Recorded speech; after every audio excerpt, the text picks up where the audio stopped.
feel free to download the full podcast on all major streaming sites, including iTunes, Apple Music and Spotify. Also, check out the KRN store and grab yourself the latest KRN merchandise and accessories using the keyword KRN10 for 10% discount on all purchases. Thanks for listening and enjoy the interview.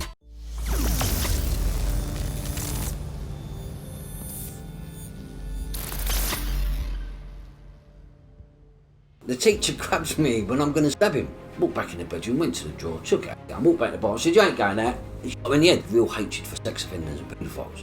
I had so much hatred for him. And I found out he was a paedophile. "I'm looking at you as the worst person God put on the face of the earth." And a stranger walks past her. She grabs the stranger, cuts his throat, lets the man drop and points to her dad and said, "It should be you." The people that are involved in it, they're all a product of a postcode.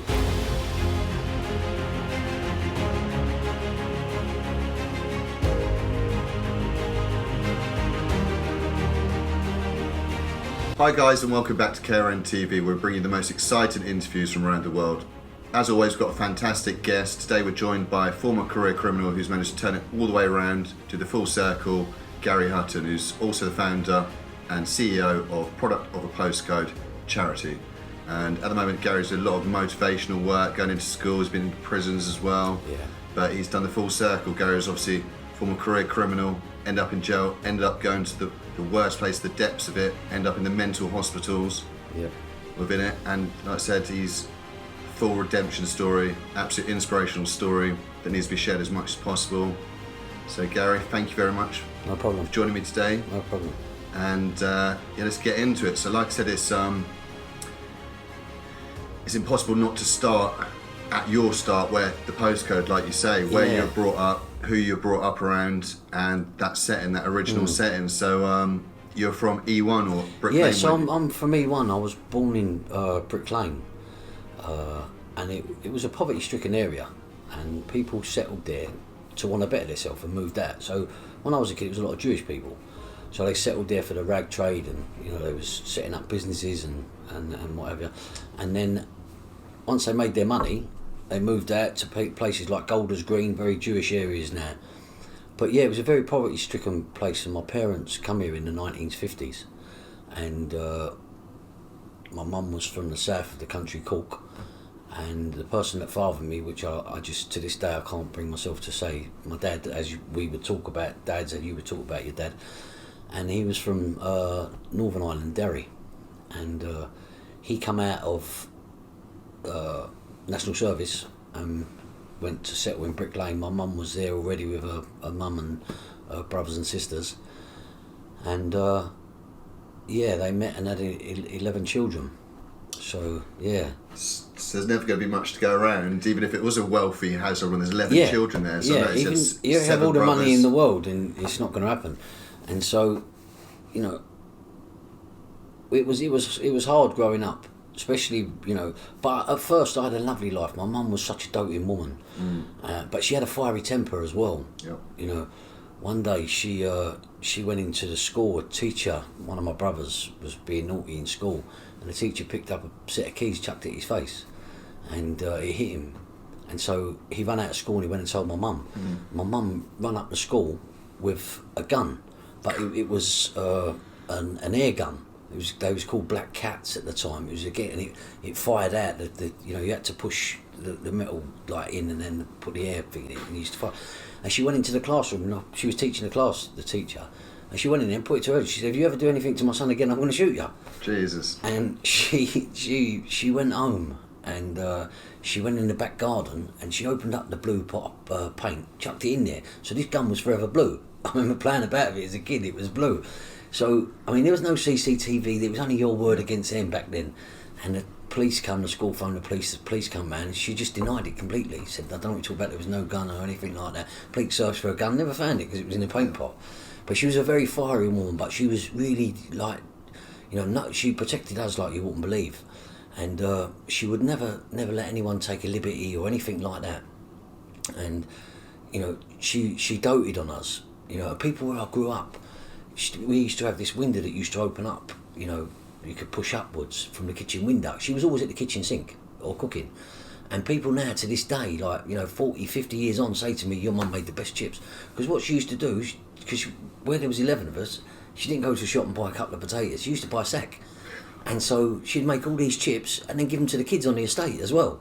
And so, you know, she looked after everyone. But sadly, she passed away. She was only young. She was 43 at the time, of leukemia. But the youngest of my siblings was 18 months old, and the oldest was 15. But you were still a I was very 7. young age, only I was 7 years of yourself. age. And so anything that my mum instilled in me, so every day of my life, I kept my mum's memory alive. So because I knew I was so young, I had to remember her. And so I kept my mum's memory alive. And I think I'm the person I am now, down to my mum. Do you know what I mean? I'm the way I am down to my mum, because all I want to do is help people. And she was very much like that. Yeah. And and my life turned 360. Which it would. It's absolutely horrific trauma. The one person who's it turned, been there loving you and doting on you. It's it turned 360. Now no one's washing me, no one's feeding me. Yeah. And I've become feral. And so... Did you end up going into care system shortly after? Yeah, I went into the care system. It was obviously horrific. You was just terrible. lost your mum and then... Yeah, I can remember sitting there crying every night, but not really understanding what I'm crying about. And, you know, when we was told, my brothers and sisters, when we was told, it was very, like, you know, I can close my eyes and I can see it today. It was really surreal. It was just told, your mum's gone to live with Jesus. Well, as I said, I was taught by Catholic nuns. And it was just, he's a great bloke. And, you know, my brothers and sisters run up the stairs crying. And I can remember looking at them thinking, what are they crying for? But then, you know, because we had such a close bond, because they was crying, I was crying. But I didn't have a clue what I was crying for. I was crying because my brothers and sisters are crying. I wasn't crying because of anything. You know, it sunk in very slowly because I was still going to school. And, you know, I ended up going to a funeral of my mum's that was just unbelievable, the way that it happened. It was just crazy. You know, I wrote about it in my book. You know, a Catholic nun asked me to come and pray in her office. Yeah. And then she looks out the window. I know now to make sure that the service is in operation at a funeral. She takes me into the church. The whole school's there. You know, adults that I know in my life, cousins, uncles, aunts, everyone is in this church and a coffin. And then I realised, wow, I'm at my mum's funeral. Do you know what I mean? It was devastating. It was just devastating. I remember falling to my knees and crying. And then I've still got the last sight I've seen anything of my mum, and it was because what they done to us after the service was I had to go back to school, and I was standing there with the nun and a couple of my siblings, and we watched the hearse pull away. You know, and that was it. And I remember it was Underwood Road, and it's a really long road, goes out onto Valence Road in the East End, and I can still see this hearse travelling up this road. And, you know, and the courtyard's behind it, and I can, you know, it's so vivid, it's unreal. And then going to my mum's grave, there was nothing written on it. It had my nan's stuff on it. And I didn't think that I was, you know, I didn't go there until I was 15. And so school for me becomes somewhere to eat. Yeah, so obviously your mind was not in the right place at all. Not at all. And not so, at all. like I said, I heard you shoplifting it by 9 years old, first arrest by 9 years old. Yeah, that's the first time I was arrested. I was, you know, so it's like anyone. You know, I believe in the law of averages. You have to do something 10 times before you get nicked. So, well, lucky, yeah. But I realised as you get older, don't do the same 10 crimes because then they come looking for you. And so you do lots of different crimes. But we'll speak about that in a minute. And so, school becomes somewhere to go and eat because I was giving away free food. And no one ever told me, go to school because the path of academia will give you what you want in life. It was never explained to me like that. It was explained to me, go to school, you're going to children's home. And so I was in the children's home. I didn't want to go in a children's home. Do you know what I mean? I wanted to be with my brothers and sisters. And so school was somewhere to eat and mess about and play football because I love football. But, you know, like today, people say, your mum, this, that and the other. Well, that would send me into lunacy. I remember one day I was playing football in the school, so I used to get there early. I was playing football and I kicked the ball against the fence, but I knew this kid was walking along the street, so I just wanted to scare him just for a laugh. And he's walking along in the morning, his head's, you know, somewhere else, he's just walking along, and I hit the ball against his fence. He's on the outside walking up the street, and he goes bang, and he jumps, and he goes to me, you blah, starts calling me names and all things like that, and he says, your mum's a slag. Okay, mate, glad to say no more. So I go into and he's going to the school across the road. I went to a Roman Catholic school and he's going to a Protestant school.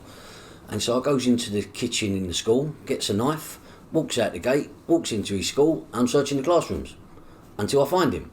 And so I find him and he's sitting in the back of this room in this school, and so I run towards him and I'm jumping across moving the tables out of the way and everything. And I'm only how old am I? I'm 8 years of age. Jesus. 8 or 9.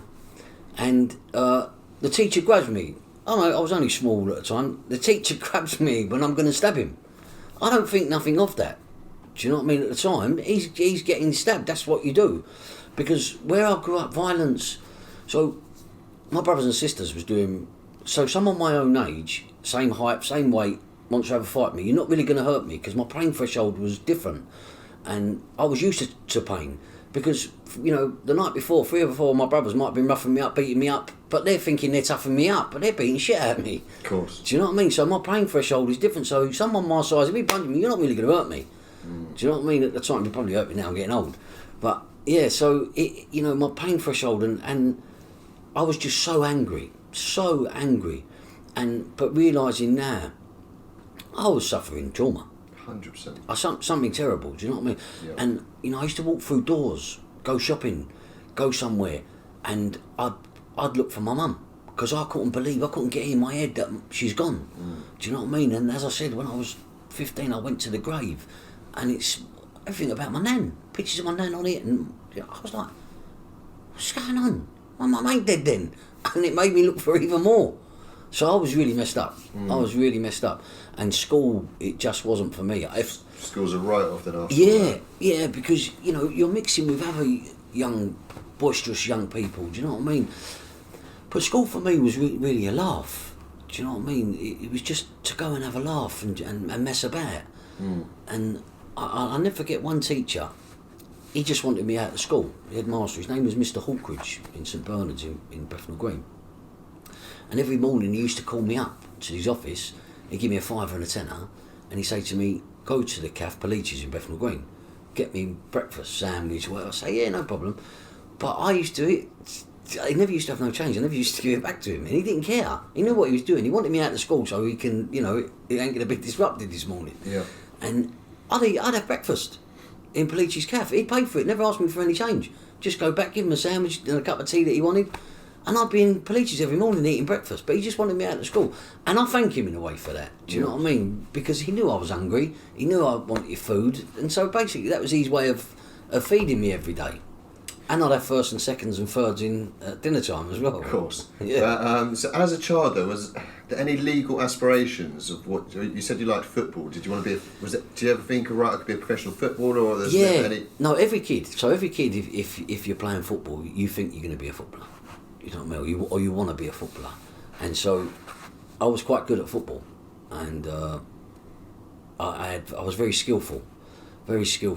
People called me greedy, but we should have played with 2 balls, one for me and one for the rest of the team. But I played football and I absolutely loved it. I wanted to be a professional footballer, not knowing how you become a professional footballer, nothing like that. I just want to be a professional footballer. Yeah.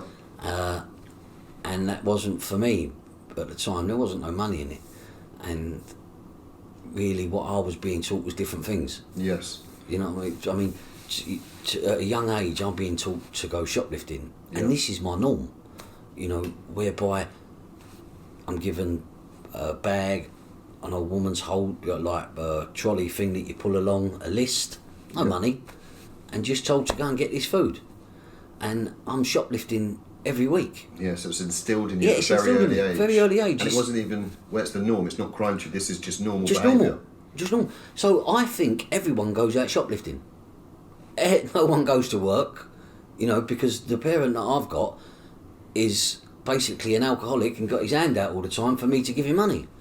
So when I wrote this book, one of my oldest and best friend, he read it. And he went to me, geez, Gal, this all makes sense. I said, what's that?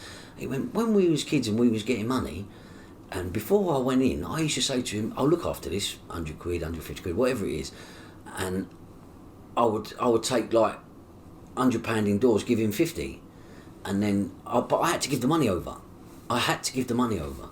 And so then we'd go out and we'd go up to West End and we'd be buying burgers, silly things that, young kids, I'm talking about I'm 10, 11, 12 years of age. And then I would ask him to borrow me some money, and he used to say to me, "Why, you got the same money as me? Why you've spent the same as me? Why ain't you got none left?"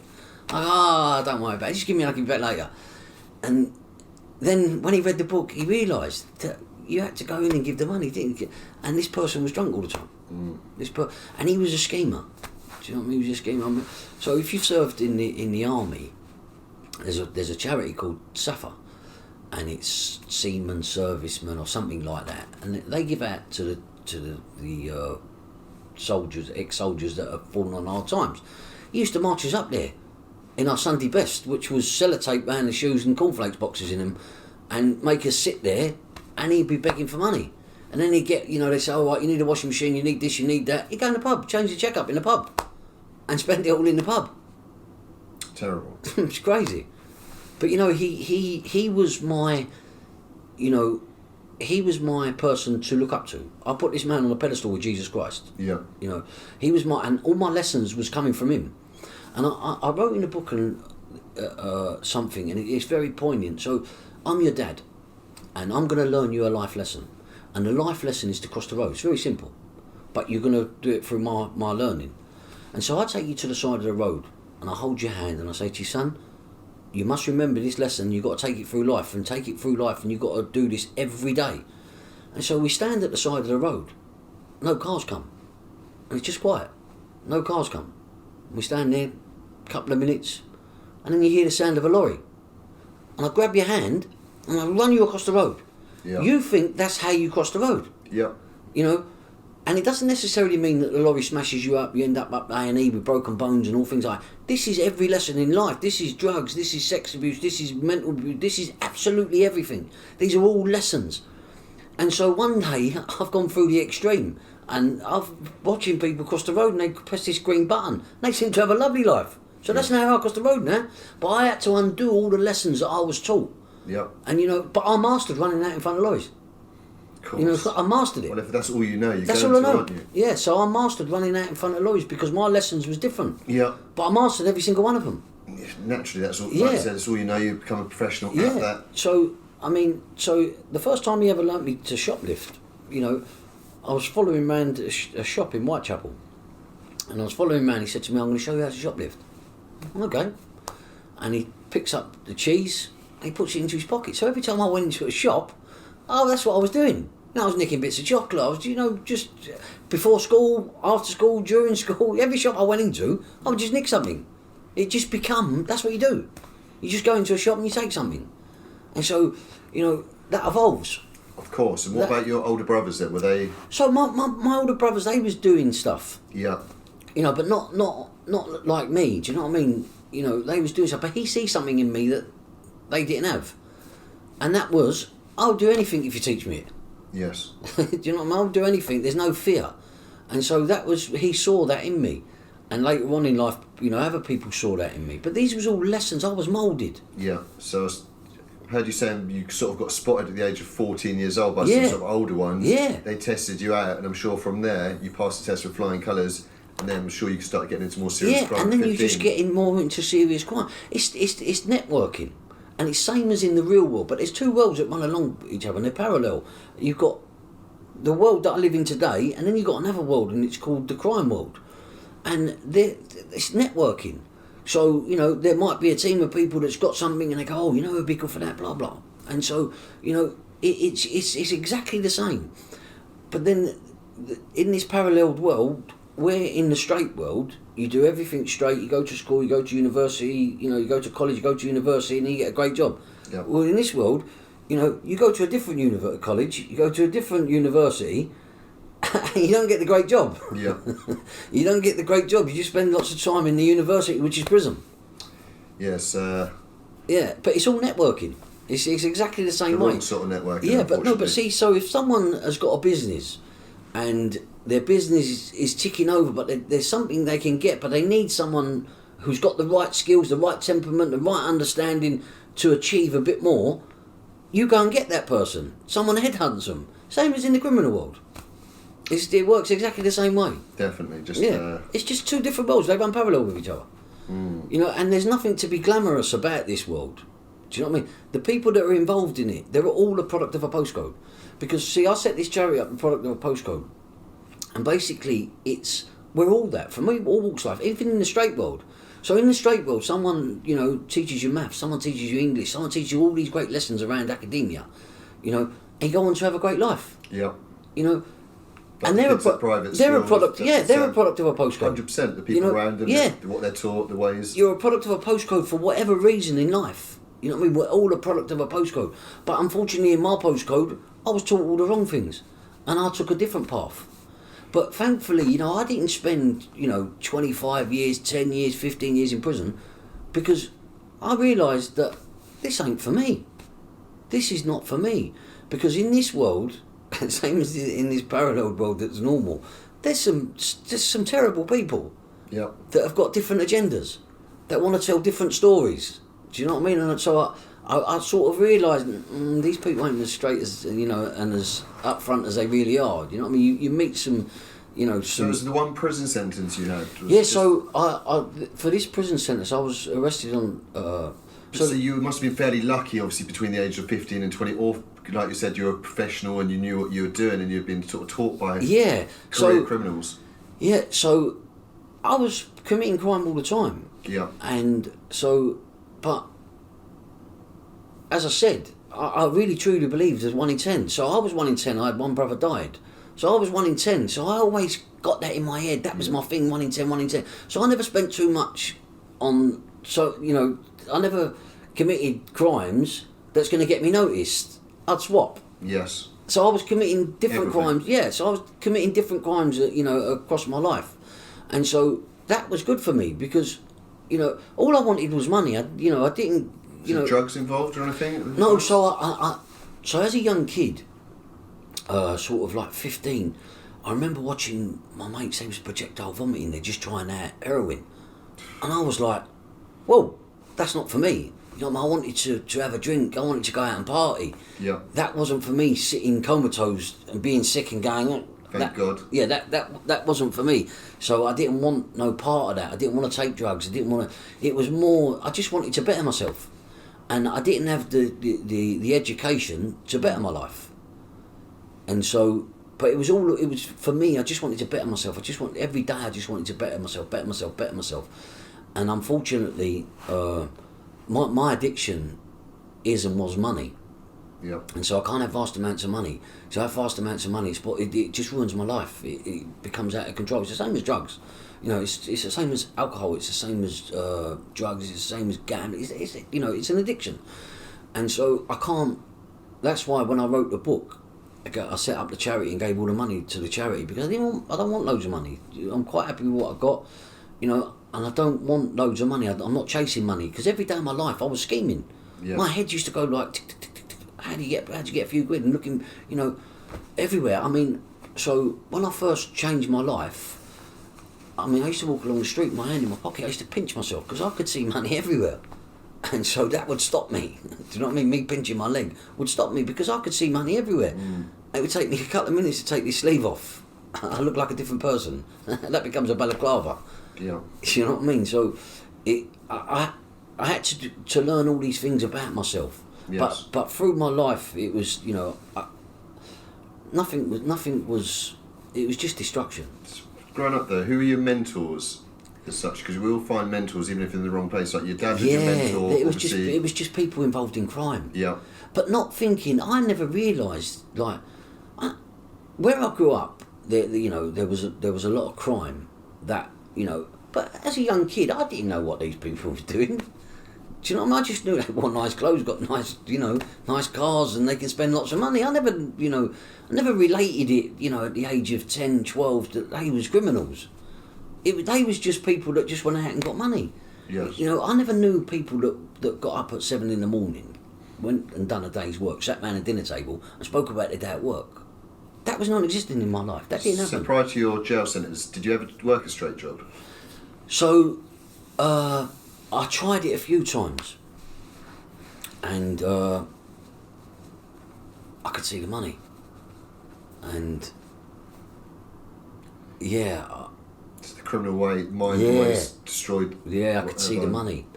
I could see the money that these people was earning. I mean, so I worked as in the furriers, Okay, what's the furriers? and they make fur coats. Okay, yeah, You can imagine. yeah. Yeah. So you didn't last there long, and you could add a few jackets. They done a stock take, and half their stock was missing. It was the biggest furriers in the country. Oh my god! So you're lucky you didn't go to jail for that. Or whoever took the jackets. Yeah, whoever took it, but yeah, they looked at me, shut the doors, and said, "You can't come back in here." So I never done nothing. So But yeah, it's so I mean, yeah, life. you did try, and it just never worked. Yeah, from it just that never. criminal mindset. That Yeah, it's because instilled in from a kid. And yeah, it just, that was it. you had a self-destruct. Yeah, that was it. And so, you know, being dropped off in prison, and the quote that I've developed in it's, if you dropped me off in the desert, I'd have been selling the best sand anyone sold. There's a geezer on the next June selling exactly the same sand, but you buy it from me because there's something about me. Yeah. I want to survive. And so, you know, if it's sales patter, if whatever it is, I've been given a gift and I know what that gift is now, but I didn't know when I was a kid, and that's talking. And so, you know, that's part of me now, is talking to change young people's lives.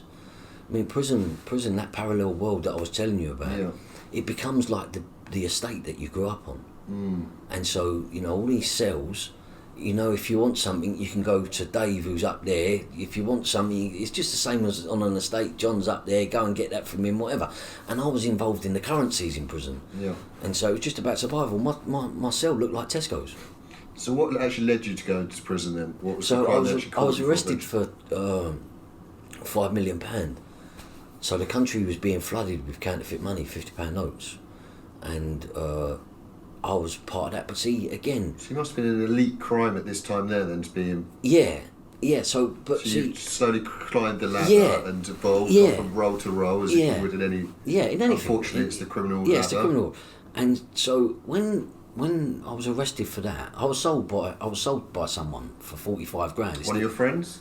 It was an acquaintance of someone, and they told me that Gal, this is my mate, blah blah blah.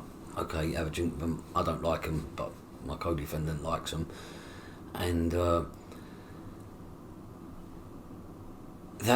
it's the biggest price amount they've ever paid to be introduced to someone at the time, and they sold millions and millions. So they created. Oh, I might have been committing another crime somewhere else, but at the time and that day, the losers of the world created this crime. Yeah, so they paid the people. Yeah, they paid the people. So police. they created this crime that happened. Do you know what I mean? Yeah, That- because something similar has happened recently with the Sun, and then everyone got not guilty. Yeah. In it, so it was. So I had A real entrapment Yeah, case. I had a judge. A barrister at the time. He wanted to do. He wanted to fight my case, and change the law around entrapments, and I was willing to do it. But he had to go to do another job, another case, and I said, "No bollocks, I'm going guilty," because I didn't want anyone else to do it. Do you know what I mean? I'd have got longer. I'd have got 12 years or something. And so, but yeah, so the country was being flooded. It was coming out of cash machines. People was getting in their wages. Coming out of cash machines, Yeah, it was. but- It was coming it was everywhere. And so, but they didn't have a clue who was doing it. And then bang, someone sold me, and now I'm getting the blame for absolutely everything. And they knew that I was travelling around the country because I was going to all different places. So basically, in my head, I'm a distribution. You know, I'm a CEO of a distribution company. Salesman. Yeah, and so you go here, you go there, people you know there, people you know there, and I'm selling it all over the place. It wasn't even illegal to you. Huh? It wasn't even like a legal job. It was a No, job. yeah, but it was a job, but they know now that I'm going all around the country, and when they're interviewing me, I'm finding out how the fuck. But I'm not saying that. I'm just going no comment. I mean, how the fuck do you know I was there? How the fuck do you know I was there? And it was just too much, and I just thought, shit. Do you know what I mean? But I didn't know it was the news of the world. Yes. I didn't know it was the news of the world till the next day in a police station in Hampstead, because Hampstead's got a court connected to it, and they didn't want us to they wanted to keep us, and they wanted to take us off the street. They didn't want to have to drive us about anywhere, because they didn't know who we was. They put us up as these major criminals and all this, and they didn't want us on the street, so we stayed in Hampstead police station, and the court opened on Monday, and they took us straight to court. Yeah. And I kept going for bail. And I had a businessman. He come to court with 75 grand in a suitcase, and they still would not give me bail. Still not. They refused me bail. And then once they found out everything they wanted to find out, they gave us bail. I was on remand for I think it was 3 months. And so that was your first experience of jail. You'd been lucky up to that point. Yeah, I've done a couple of remands and being held. I mean, I was in my second book. My life is like, you just wouldn't believe some of the things that's happened to me. You know, I phone up my pal and we have a laugh. I say, and even to this day, you wouldn't believe what happened to me. If I could tell you what happened to me this morning, right, just through messages and things like that, you'd be like, wow. And I phone up my mate and I say to him, you wouldn't believe what happened to me today. And he starts like, goes, come and go, what happened today? And I tell him some crazy mad story. And you know, even though I've changed my life, you still come up with these mad stories. It just like, you won't believe half the things that happened to me. Do you know what I mean, in my life? So, I mean, so now you drop me off in prison. And some of the craziest things I've ever I remember one geezer, he was a bit, like, he was a bit off key. And one day, so I've decided I don't want paedophiles and rapists around me, so I put my debts on the table, on a pool table, and I say, look, if anyone wants to read them, you can, but I'm definitely reading yours.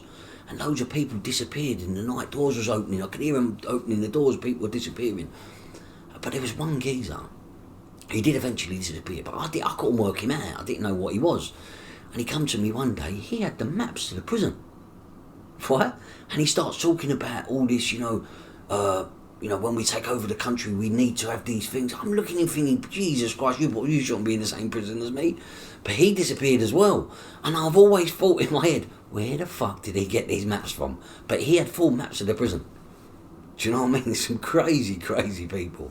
And, you know, he was waiting for this, you know, big, you know, revolt in the world, and we're going to, you know, fight against the government and all this. I was just like, whoa, where have you come from? So I remember I've met a few people. And I remember this geezer, he come into prison, and he was from the East End, but I didn't actually know him. And he was a straight goer, and he come to me one day, he said to me, Gal, he said, what do you reckon will happen to me? Like, do you mind if we have a chat and talk about my case? I said, no, mate, come, so I can make him a cup of tea and we're talking. And he says to me, so what happened, mate? He said, my wife, every Sunday, she would get dressed up, she'd go out. She'd put on makeup, spend a few hours dressing up and all this. And she'd go out with her mates to a Sunday club having a drink and that. I'm thinking, okay, so what? Do you know what I mean? So he says to me, he said, one day I told her, you're not going out. He said, I found out a few things. I said, you're not going out. He said, I found out she's seeing the geezer. I said, you're not going out this Sunday. She said, yes, I am, carried on putting her makeup. He said, she was in the bathroom. I walked back in the bedroom, went to the drawer, took out a gun, walked back to the bathroom, said, you ain't going out. He shot her in the head. Now this geezer's telling me this story like it's normal. And then he says to me, what do you reckon happened to me? I'm sitting there and I went to him, listen, they're going to put you in, at some point, they're going to assess you and put you in front of a psychiatrist. Yep. Tell him exactly how you told it to me. Tell him exactly the same way you get nutted off. You'll be all right, mate. I said, because you deserve to be nutted off. But he just thought it was normal. Do you know what I mean? Prison is full of crazy people. School of insanity. Oh, it's crazy. It's crazy. And you hear lots of different stories, and you know, towards the end of it, it bored me. Yeah. You know what I mean? Listening to major criminals that, you know, and you're looking and you're thinking, oh, how come you're in prison then? And they're telling you how to do this, and you do this, and you do that. It's a university of crime. I met some lovely people, don't get me wrong, do you know what I mean? But I met some people I thought, God, Jesus Christ, you would never put me in the same room as you, ever in my life. Do you know what I mean? It was just too much. It was crazy. But, you know, some people, they go through prison, they keep going to prison. Well, me, I went through my extreme. And so working with young kids, I know until they go through that extreme, you're not going to change. Unfortunately, some people have to feel it rather than hear it. And mine was in a padded cell in a straitjacket, being pumped with drugs. So how did you get to that point then when you were in the jail? What happened? Yeah, no one told me, right, that's what they can do to you and that's where you can end up. No one told me about prison. Prison, all the stories you hear growing up, they're all great. They're all, you know, everyone seems to be having a laugh. Yeah, so you didn't slow down going to jail and think, right, I've got... Yeah. You're playing up, you're still playing up, messing around. I'm involved in everything that's going on. And I had this thing that I had like real hatred. I don't know, like at the time I didn't know where it come from, but I had real hatred for sex offenders and paedophiles. I had so much hatred for them, but I didn't understand it. And, you know, I wanted to hurt them badly. You know, it was so overwhelming that I was acting on it, and I was searching out paedophiles and hurting them. Okay. You know, really, really badly hurting them. And I didn't care at the time if I killed them. I know this sounds bad, but at the time I didn't care if one of them died. And it nearly come to that. Do you know what I mean? Because I was hurting them so bad. You know, I was involved in setting fire to them. You know, but I didn't care, because I used to think in the back of my head, oh, if it was my kids, I would love someone in prison to be doing that. So I thought I was on this like crusade of like, that's why I'm doing it. Yeah. And I can justify that in my head, but I didn't know that later on my subconscious is going to show me stuff, and then I understand why I'm doing it. Yes. So the person that I can't call Dad, I found out I was on the run from prison, and I found out he was a paedophile. Oh my God. Yeah, and so, but as I told you, I put this man on a pedestal with Jesus Christ, because when I was a kid, I used to think, he's kept us all together, you know, but he was keeping us together for his own gains. It wasn't because he wanted to keep us together and give us a good life. Do you know what I mean? He was manipulating, and he told my brothers and that, never listened to me, but now I understand why he used to say that when I was growing up. Yeah. Because he knew I was going to be the one that was exposing him, because I wouldn't accept that, and he knew, do you know what I mean, that's not going to be acceptable to me. And one day, my sister, who I set the charity up in her name, Kim, she was a youth worker, and so she was working with young people, but she was hiding this terrible. See, I don't know how she functioned every day. She was being abused from a young kid at the age of 8. She told me, and it come to a point where a stranger was walking past the house, and what I know now, so I can tell the full story, is she was having an argument with her dad, and she's saying to him, "You paedophile, this, that and the other," and she goes outside and she's got a knife, and a stranger walks past, and she grabs the stranger, cuts his throat, lets the man drop, and points to her dad and said, "It should be you." And then the police come, ambulance, and she's sectioned. She ends up in a mental hospital. Then she turns to drink. Her life is, you know, but she's still hiding this. But I spoke to her. I remember I spent 8 hours in a room one day with her, because she had a kid, and the kid got taken off of her, but her own family phoned up social services. So instead of helping her, you've created the problems again. So she turns to drink and all this, that and the other, and her daughter gets taken off of her. And so I step forward and say to social services, I want to take the baby. She's 20 now. She was 3 months old at the time. And you got there? Yeah, she goes. Brilliant. She goes. Brilliant. Well done. She went to school. She went to college. She had a lovely life. It's fantastic. And but so I had to convince my sister, and I spent 8 hours in this room in the visiting centre, and I had to convince my sister it was best for her to come with me, because she still had the last say. And I was sitting in this room, and I've never been tortured in my whole life because of her head wasn't right, and she's drinking. She said to me, "I think it's better if she gets adopted." And I'm spending 8 hours. Honestly, it was one of the worst days I've ever had in my life. You know what I mean? Apart from possibly being at her bedside when she dies. And so in the end I convinced her, because in my head I didn't want a young girl come to me at 18 years of age and say to me, "Oh, you're my Uncle Gary." And I go, "Oh yeah, oh nice to meet you." And she goes, "Well, I've been in the children's home, I was sexually abused, and now I'm a heroin addict, and I'm just taking methadone to get off it." I would be devastated. You would have, and I was thinking this I can't let this happen. Do you know what I mean? I can't let this happen. I was thinking that at the time, and I would do anything I could. And so they was testing me, social services. I had to go to Lewisham because she was in foster care with these people. And I'd turn up every day. They said to me, "If you turn up every day, get her, blah, blah." So I'd turn up every day and take her out. And then one day I turns up, and the foster people go to me, and how I kept this face, I don't know. They said to me, "Oh, she's a lovely little baby. We're thinking about adopting her." And I said this, but I'm going to tell you what I was thinking. I said to them, "Oh, that's really nice. That's such a lovely thing to do. You're such lovely people." But in my head, I'm thinking, "You fucking no good cunt. because now you're going to scupper me from getting her, and do you know what I mean, and all these things are going to happen, and my head's going, bah!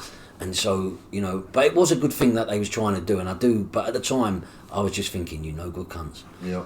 But it was a good thing that they was doing, there's no taking it away from these people, but it wasn't what I wanted to happen, and eventually it never happened, and I've done everything they wanted me to do, and yeah, she's nearly 20 now, she had a lovely life. It's fantastic. Yeah. It sounds like you and all your siblings obviously were very much traumatised by your father, but their choices was different to mine. You know, everyone deals with trauma in Yeah, different ways. Don't they? no, I get that today. Some people self-destruct at the time. Obviously, you were hurting people because you were so hurt in jail. Yeah, but see, when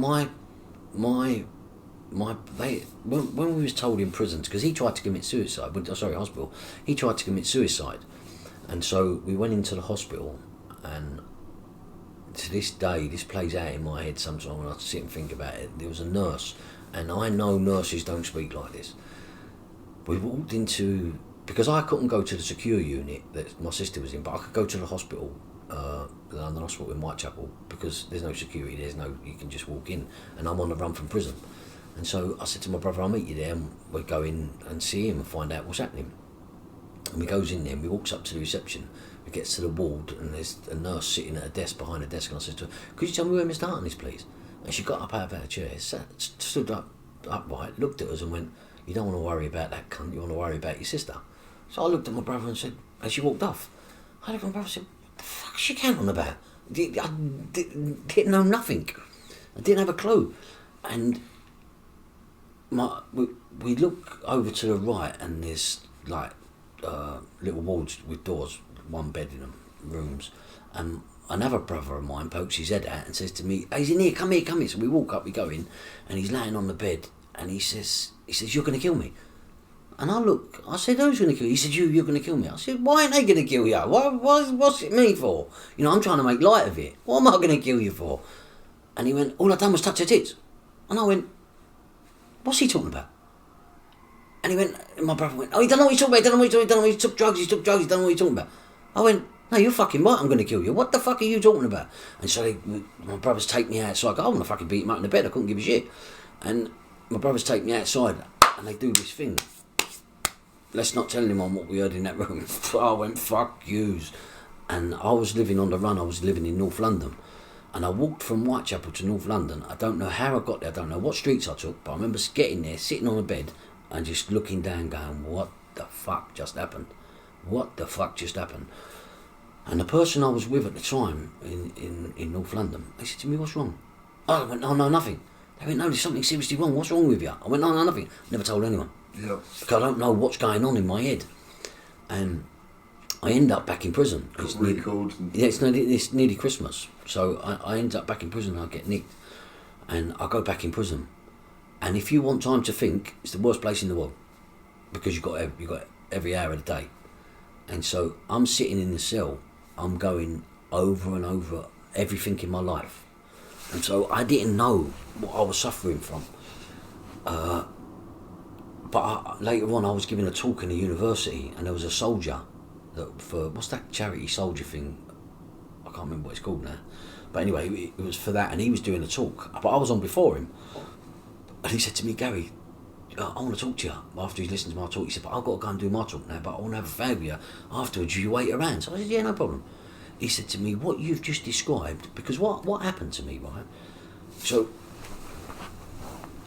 I would sit in a chair, and it felt like that I was a train driver, and on the walls of the prison cell I was going along, and I could see my life, and I could stop some of it, I could pause it, and it was all happening in my head, but it felt everything was dark around me, and I'm going through this tunnel, and on this tunnel is my life, and stages of my life, and I can stop it, and I'm like, wow.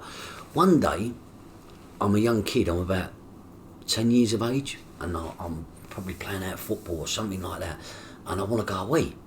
So I run into my house, door's not open, I put my hand through the letterbox, run upstairs, and next door to the bathroom is my sister's room. So, and the door's shut, and I think, oh, she must be in there. So I open the door, I don't know what I'm going to say, I'm just going to tell her what you're doing, blah, blah, blah. And I go light to the door, and it's locked. At the time, I just left it and run in the toilet. right, and just went to the toilet, run straight back out. I'm in this cell now. I can, as I said, I can stop my life and all things like this. And at that door, I heard, "Shh, you go away. You go away in a minute." Only till I'm sitting in that cell, I've realised now this man is abusing my sister in this room, and I've just caught him. But as a 10-year-old, I don't understand things like that. I don't know what's going on. If I'd done it as an adult, I would have known. Everything's clicked in there. Yeah, but now I'm in that cell, all these things are coming to me. And I've seen so many different things, I'm like, oh my God. So now I explode.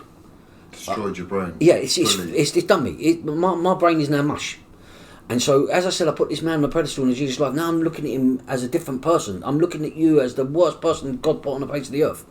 You know, and in my book I refer to him as Bin Laden. Because at the time when I wrote the book, Bin Laden was the most hated person in the world. So now you're Bin for short. Do you know what I mean? You're Bin Laden. And so, you know, I'm sitting there and my life is, I've gone. And now I'm smashing things up. I've got chairs, I'm smashing them against the wall. I'm taking the prison bread, I'm jumping on it, I'm smashing it, I'm bending bits of it. I can't do that today. I don't think I would have been able to do it then. Yeah. But my rage it's just gone. It's it's completely gone. And I'm doing this, I don't know how long I'm doing this for. And then I hear all the footsteps, you know, the alarm's gone off, I hear all the footsteps, you know, they're coming. And there's a voice outside the door. And it's saying, "Calm down, Hutton." And I'm going, calm fucking down. And I'm going crazy. I'm going worse. And he stops talking to me and he says to someone, "He'll calm down in a minute. Right, he'll be alright in a minute. He'll calm down." And so I have another burst. But I can hear that he'll calm down in a minute. He'll lose it all. Like, physically, my body just goes, vroom, right? And I'm gone. They open the door and they come in with shields, you know, helmets on, and they run me to the back of the room. And so now, like, I'm running and I'm behind this shield, and they're all grabbing me and all this. And I say to them, now I'm breathing deep. I'm saying to them, "I'm going to do one of yours. I'm definitely going to do one of yours." But I look like a madman. I know that now. I look like a madman. But these people were trained. They tied me up. You know, my feet, my toes was at the back of my head. They tied me up and they took me down into the seg, and they laid me on the floor, and they're all on top of me, they're holding my legs and all things like this. And at the corner of my eye there was a nurse. She had, like, you know, so I realised I'm at the seg, I'm in the hospital bit, and she walks over and she's got this little container at the bottom, is like black, like liquid, and she comes over. One of them grabs my throat and they put this in my mouth. Right, first they asked me to drink it. I said, "I ain't taking nothing." Right, I said, "But when you let me up, I'm doing one of yours." And they open my mouth. They quit this little bit of liquid in my mouth, and I think, I'm not swallowing that. There's no way I'm swallowing that. And they start going like this, and I go, and I swallow it. And they go, "Get off of him." And I go, "Watch now then." Watch now. So I'm laying there, right, and as I swallowed this thing, my feet, they've all got off me. My toes are not working. My feet's not working. My legs are not working. I'm trying to move. And I'm like, "Oh, shit, what have you done to me?" I can't lift my arms. They're tingling. I'm like, "What's going on?" And it's rising up my body and I can feel the heat. Right, and it gets up. Boom, I was at. Now I know that they call this a liquid kosh. Yep. They can't use it anymore because it gives people side effects. But they was giving me that. Do you know what I mean? Because Had you had a nervous breakdown, you think, at that point there? I'm going to tell you. And so I wake up, I don't know how long, right?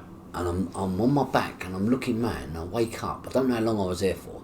I'm looking up, and this is the strangest room I've ever seen in my life. It's all padded.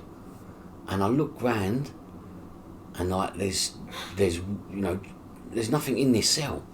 And it's just all padded all the way round. And I'm laying there and I'm thinking, Jesus, where's my arms? Because I can't see my hands. You know, I'm just laying there and I'm like looking about. Where's my arms? Do you know what I mean? Where's my hands? I can't work out. You know, I'm so confused. I can't work out where my hands are. And then the door opened, and this screw went, "Are you okay, Hutton?" And I looked like that, and I tried to look round, and he said to me, "Sit up, and I'll take the jacket off." I'm thinking, what the fuck is he talking about? What jacket? What the fuck is he talking about? I ain't got a jacket on.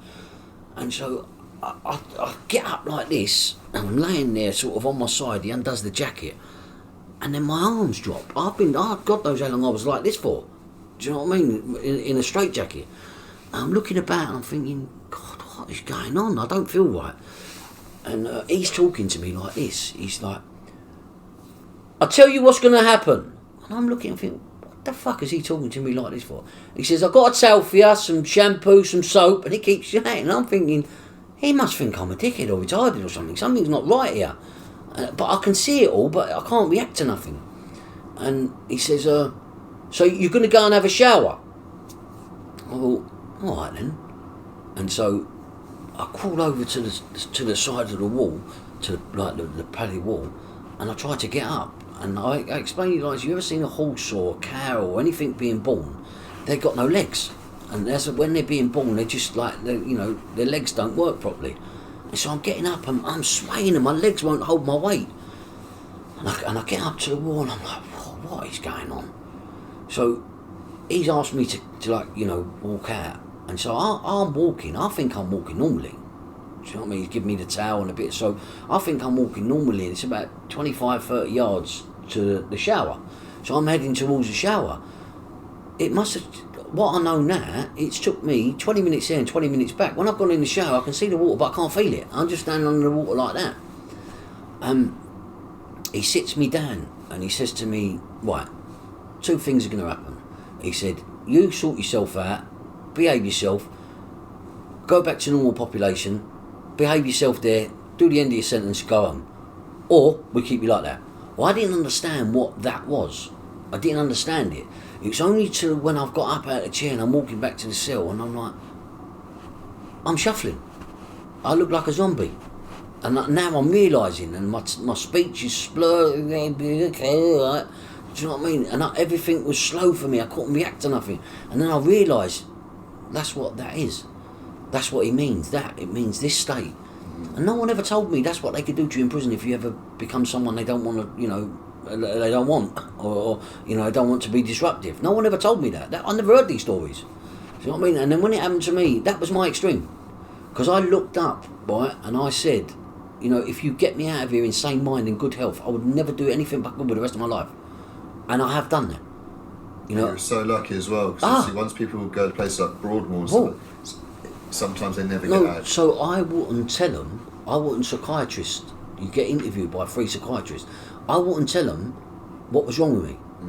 And so, what's wrong with me? Nothing. I'm not telling you nothing.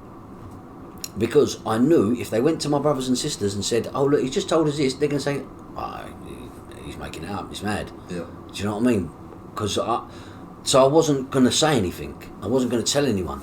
But I'm doing things like someone really, really crazy. I'm locking doors, I'm not coming out, I've had enough of prison, I'm not talking to anyone, I don't want to talk to anyone. Do you know what I mean? So at that point there, was that when you started being violent towards the sex offenders? I was violent before that. Even before this? Yeah, because I realised and understood that my subconscious was hiding things from me. Yeah. And it was keeping it stores it for you. If it give you everything as a young kid, break down. You'd all be crazy. Do you know what I mean?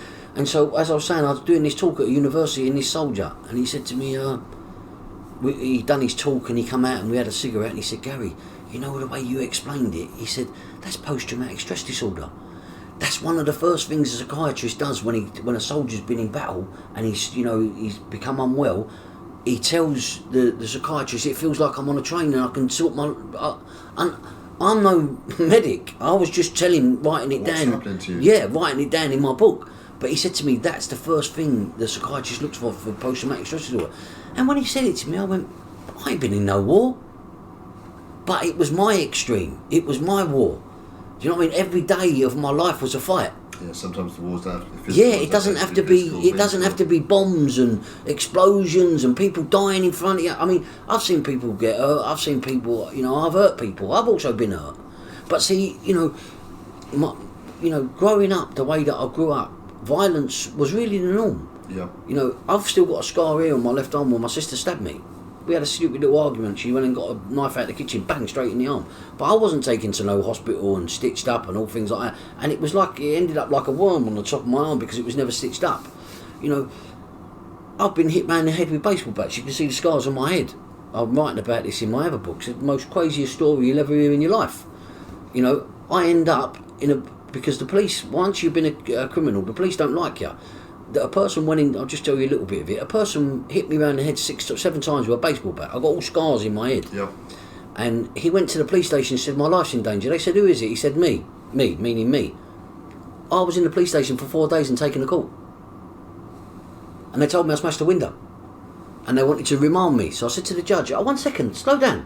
I said, it's not a prisonable offence. If I plead guilty to it, he said, no, it's not. I said, but you want to put me on remand? And he said, yeah, because the police didn't want me on the street. But I've changed my life by then. Do you know what I mean? And the person, so I said, I plead guilty to it. So on my record, it says I smashed a window, and then the judge says to me, I want you to pay compensation to the person. So I said, no, I'm not paying compensation. Send me a prison. I said, this person won't get a penny out of me. I don't care what you've said I've done. They want me to pay compensation for a window smash.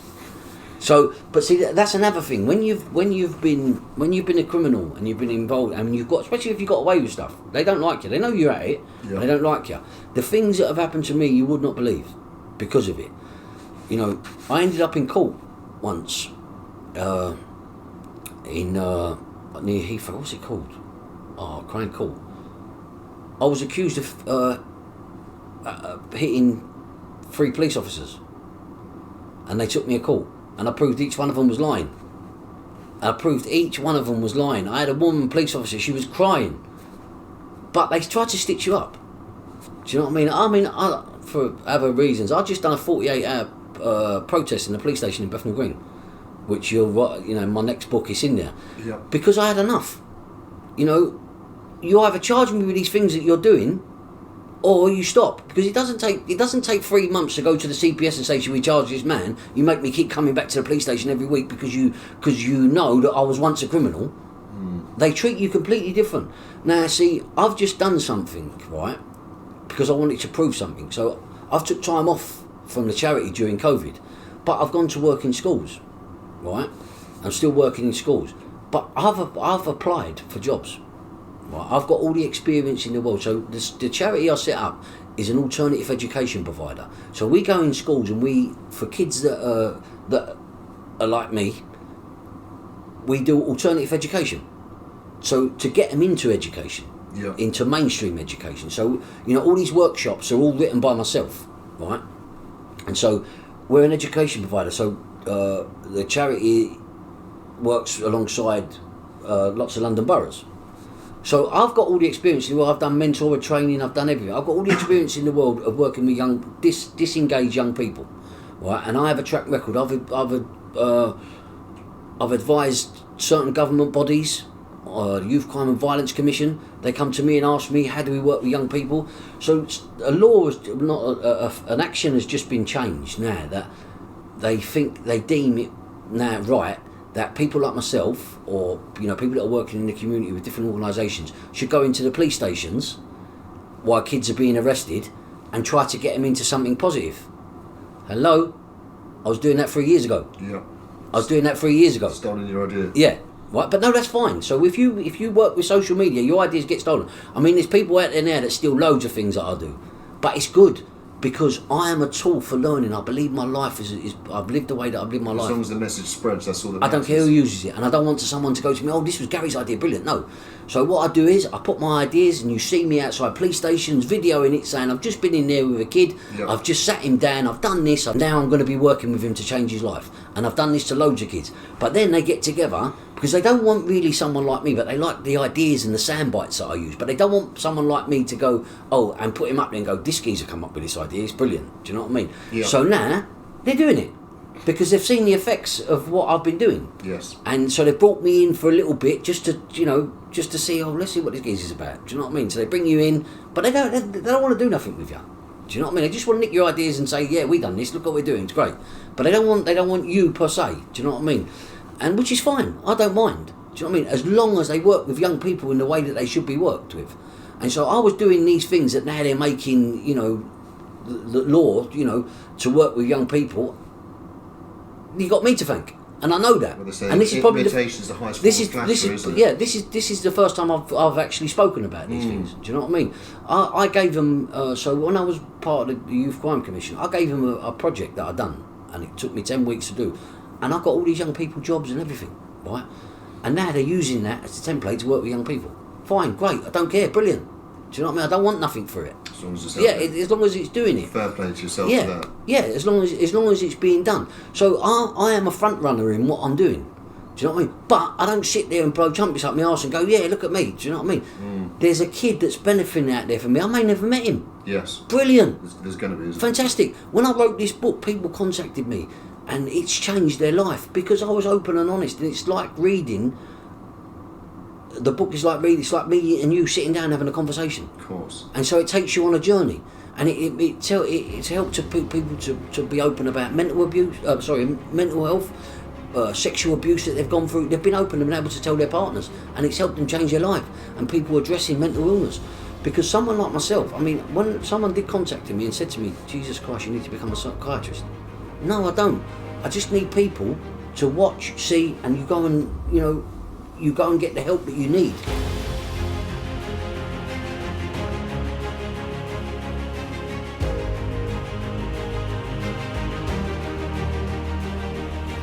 He come to court with 75 grand in a suitcase, and they still would not give me bail. I remember getting there, sitting on a bed, and just looking down, going, what the fuck just happened? Growing up the way that I grew up, violence was really the norm. My punishment for that was a beating, and I had to sleep out in the cold, in the back garden, with my pants and a dog for warmth.